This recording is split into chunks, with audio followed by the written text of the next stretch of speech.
আর কিছুদিনেই শুরু হচ্ছে এবছরের আমের মৌসুম। আমের ফলন নিয়ে বিস্তারিত জানতে রাজশাহী থেকে সরাসরি যুক্ত হচ্ছেন আমাদের সহকর্মী সিনিয়র করেসপন্ডেন্ট সাজু। সাজু, আমের ফলন কেমন হয়েছে আর আবহাওয়া নিয়ে আম চাষিদের মধ্যে কোনো শঙ্কা আছে কিনা জানাবেন।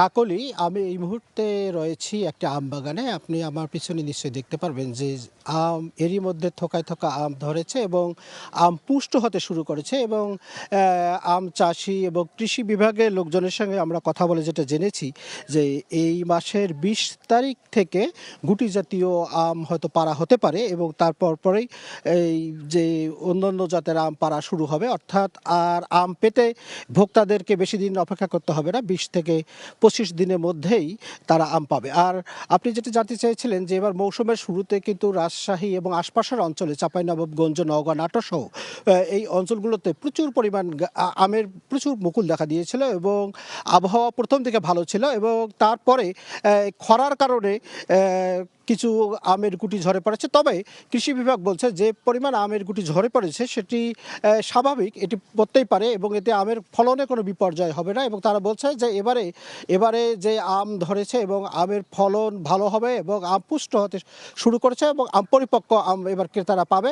আর আপনাকে শেষ তথ্য দিয়ে রাখি যে রাজশাহী জেলায় এবারে ১৯,৬০৩ হেক্টর জমিতে আম চাষ করা হয়েছে এবং এ থেকে ২,৬০,০০০ মেট্রিক টন আম উৎপাদিত হবে বলে কৃষকরা আশা করছে। এবং এই মুহূর্তে কৃষকরা আমরা দেখছি যে ফ্রুট ফ্লাই জাতীয় কিছু পোকা, আম ছিদ্রকারী পোকার আক্রমণ হতে পারে। এইরকম ক্ষেত্রে কৃষি বিভাগ থেকে পরামর্শ দেওয়া হয়েছে যে কীটনাশক স্প্রে করার জন্য। এতক্ষণ রাজশাহীর আমের ফলন নিয়ে জানাচ্ছিলেন সাজু। বান্ডেল থাকলে প্রতি সেনমানিতে টাকা বাঁচবে। বিকাশ সেনমানি বান্ডেল কিনে জিতুন প্রতি লেনদেনে।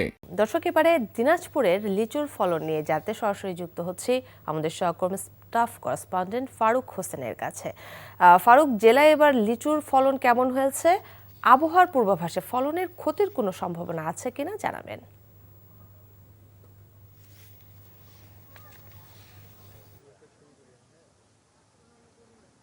কাকলি, আমি এই মুহূর্তে দাঁড়িয়ে আছি দিনাজপুর শহরের সুহারি এলাকার একটি লিচু বাগানে। আর আপনি যেমনটি বলছেন ফলন কেমন হবে, ফলন এবার মোটামুটি ভালোই হবে। তারপরেও আমি কৃষি বিভাগের সাথে কথা বলেছি, তারা বলেছেন যে এই যে সম্প্রতি যে আপনার তাপদাহ গেছে, এই তাপদাহের কারণে কিন্তু লিচুর ফলন কিছুটা কম হবে। আপনি জেনে থাকবেন যে দিনাজপুরের লিচু এবার কিন্তু জিআই পণ্য হিসাবে আপনার স্বীকৃতি পেয়েছে। আর আপনার আমি যে বাগানটাতে আছি কিংবা আমি যে খোঁজ খবর নিয়েছি, এখানে কিন্তু লিচুর দিনাজপুর জেলায় এবার লিচুর উৎপাদন খুব একটা খারাপ হবে না, ভালোই হবে এবং লিচুর দামও পাবে।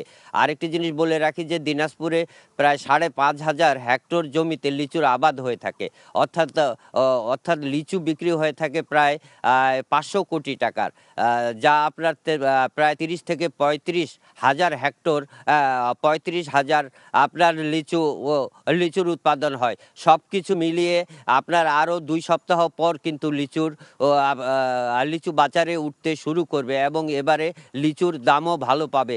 শেষ মুহূর্তে চলছে লিচুর বাগানগুলিতে লিচুর পরিচর্যা। তো সব কিছু মিলে